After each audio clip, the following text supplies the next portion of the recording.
Guys আর একটা নতুন ভিডিওতে তোমাদের সবাইকে ওয়েলকাম। তো গাইস আমি আগের ভিডিওতে তোমাদেরকে বলেছিলাম যে ভারতীয় বা ইন্ডিয়ান সিটিজেনশিপ ভারতের নাগরিকতা সম্বন্ধে।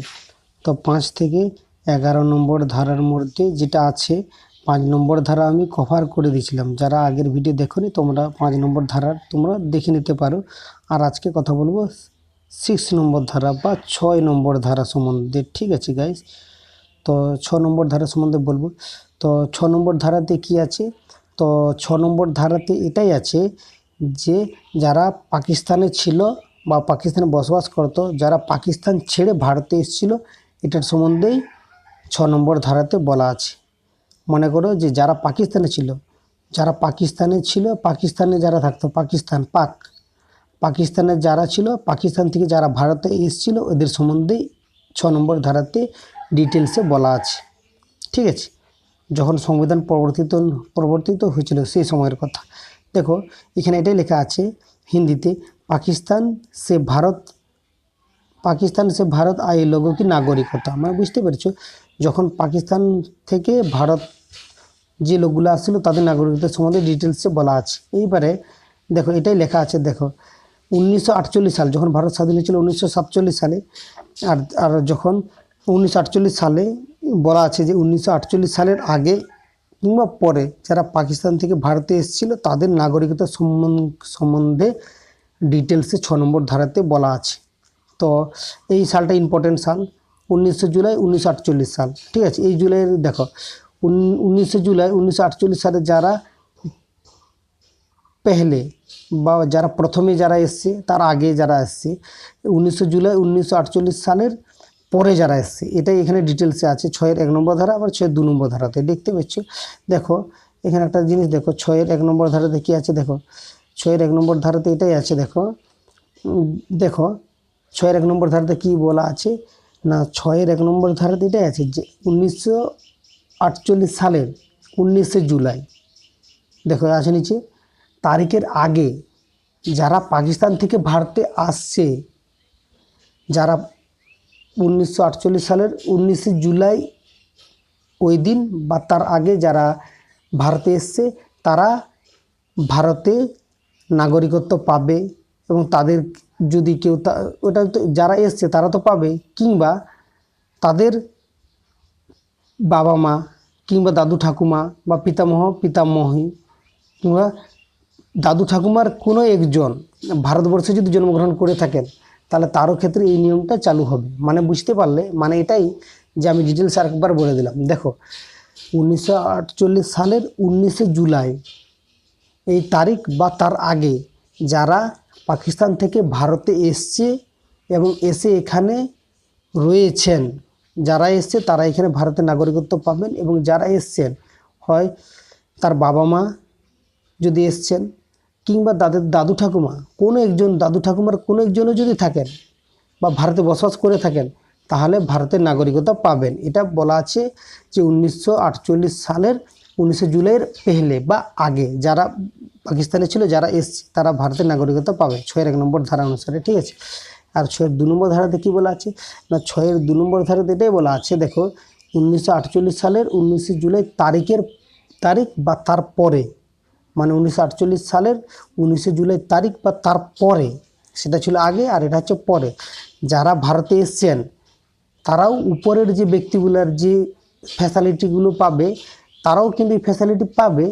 কিন্তু এদেরকে এটা বলা আছে, এদেরকেও ফ্যাসিলিটি দেওয়া হবে, কিন্তু তার আগে এদেরকে কী করতে হবে, যখন সংবিধান প্রবর্তিত হয়েছিল 1950 সালের 26শে জানুয়ারি তারিখ পর্যন্ত বা ওই তারিখে আগে উপযুক্ত কর্তৃপক্ষের কাছে আবেদন করে নাম নথিভুক্ত করতে হবে। মানে যারা এসেছিল 1948 সালের 19 জুলাই তারিখের পরে বা ওই তারিখ যারা এসেছিল, তারা আসলে কি করতে হবে, যখন সংবিধান চালু হয়েছিল 1950 সালের 26শে জানুয়ারি, যারা এসেছিল তারা হচ্ছে কী পাবে, তারা হচ্ছে নাম নথিভুক্ত করার সুযোগ পাবে। কিভাবে দেখো, 1949 সালের 26শে জানুয়ারি আছে, এই তারিখ যারা এসছে বা ওই তারিখের মধ্যে উপযুক্ত কর্তৃপক্ষের কাছে আবেদন করে নাম নথিভুক্ত করতে হবে। আর নাম নথিভুক্ত করার আগে অন্তত ভারতে 6 মাস ওদেরকে থাকতে হবে। এটা এখানে বলা আছে যে 6 মাস থাকার পরে ঊর্ধ্বতন কর্তৃপক্ষের কাছে নাম আবেদনের জন্য তুমি সাজেস্ট করতে পারবে বা আবেদন করতে পারবে, এটাই বলা আছে। যে আরেকবার ডিটেলস আমি তোমাদেরকে বলছি, দেখো যে 1948 সালের 19 জুলাই তারিখের পর বা ওই তারিখ যারা ভারতে এসছে তারাও যারা এসছে তারা ভারতের নাগরিকতা পাবে, কিন্তু নাগরিকতা পাওয়ার আগে তাদেরকে 1950 সালের 26শে জানুয়ারি যে দিনটা সংবিধান চালু হয়েছিল বা প্রবর্তিত হয়েছিল বা কার্যকর হয়েছিল, তোমরা যাই বলতে পারো, ওই দিন মনে রাখো যে ওই দিন যে সংবিধান চালু হয়েছিল এর আগে কমপক্ষে 6 মাস মোটমাট তোমাকে ভারতে থাকতে হবে। 6 মাস আগে, মানে সংবিধান প্রবর্তনের 6 মাস আগে তোমাকে ভারতে থাকতে হবে। 6 মাস থাকলে তবেই তুমি এসব সুবিধা পাবে, মানে যে ভারতের নাগরিকতা যে পাবে তার জন্য তুমি সুবিধা পাবে। তার জন্য তোমাকে কি করতে হবে, তার জন্য তোমাকে ঊর্ধ্বতন কর্তৃপক্ষের কাছে নাম রেজিস্ট্রি করতে হবে বা আবেদন করতে হবে, তাহলে তোমাকে বসবাসের জন্য বা তোমাকে ভারতের যে নাগরিকতা তাহলে ওটা তোমাকে দেবে। বুঝতে পেরেছো? তাহলে 6 নম্বর ধারাতে কী বলা আছে? 6 নম্বর ধারাতে এটাই বলা আছে যে যারা পাকিস্তান থেকে ভারতে এসছে এটাই সম্বন্ধেই বলা আছে। এবারে যারা 1948 সালের 19 জুলাই তারিখের আগে বা পরে যারা এসছে তারাও নাগরিকতা পাবে, কিন্তু যেই এখানে নিয়ম আছে ওই নিয়ম অনুযায়ী এখানে নাগরিকতা পাবে। বুঝতে পেরেছো গাইস? আর একবার শেষবারের মতো বলছি যে 6 নম্বর ধারাতে এটাই বলা আছে যে পাকিস্তান থেকে যারা ভারতে এসছেন এদের সম্বন্ধে নাগরিকতা সম্পর্কে ডিটেলসে বলা আছে। এটাই আর একটু ডিটেলসে যদি যাই, 1948 সালের 19 জুলাই তারিখে আগে বা পরে যারা ভারতে এসছে তারা এখানে নাগরিকতা পাবে। এবারে 1948 সালের 19 জুলাই তারিখের আগে যারা ভারতে এসছে তারা ভারতের নাগরিকতা পাবে, এবং তাদের বাবা মা যদি ভারতে এসছেন এখানেও যদি জন্ম হয়ে থাকে, কিংবা তাদের দাদু ঠাকুমাও যদি এখানে জন্ম হয়ে থাকে তারাও এখানে নাগরিকতা পাবেন, কিংবা দাদু ঠাকুমার একজনও যদি এখানে জন্ম হয়ে থাকেন তাহলে তারাও নাগরিকতা পাবেন। আর 6-এর 2 নম্বর ধারাতে কী বলা আছে? 6-এর 2 নম্বর ধারাতে এটাই বলা আছে যে 1948 সালের 19 জুলাই তারিখের পর যারা ভারতে এসছেন তারাও ভারতের নাগরিকতা পাবেন, কিন্তু তাদেরকে সংবিধান প্রবর্তনের যে দিন ওই দিনটার আগে অন্তত 6 মাস ভারতে বসবাস করতে হবে।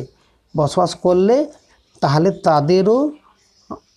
তাদেরকেও এখানে নাগরিকত্ব দেওয়া হবে, কিন্তু নাগরিকত্ব দেওয়ার আগে একটা শর্ত রেখে দিয়েছে, সেটা হচ্ছে ভারতের ঊর্ধ্বতন কর্তৃপক্ষের কাছে নাম নথিভুক্ত করতে হবে বা নাম রেজিস্টার করতে হবে। তাহলে অন্তত মানে 6 মাস ভারতে থাকতে হবে, তারপরে নাম রেজিস্টার করার তুমি সুযোগ পাবে। এটাই এখানে বলা আছে। আশা করি তোমরা বুঝতে পারলে। যারা বুঝতে পারোনি তো এইখানে এই ডিটেলসে এখানে লেখা আছে, এইটা লেখা পড়লেই তোমরা আশা করি বুঝতে পারবে। আর আমি ডিটেলসে তোমাদেরকে বললাম, আশা করি বুঝতে পেরেছো।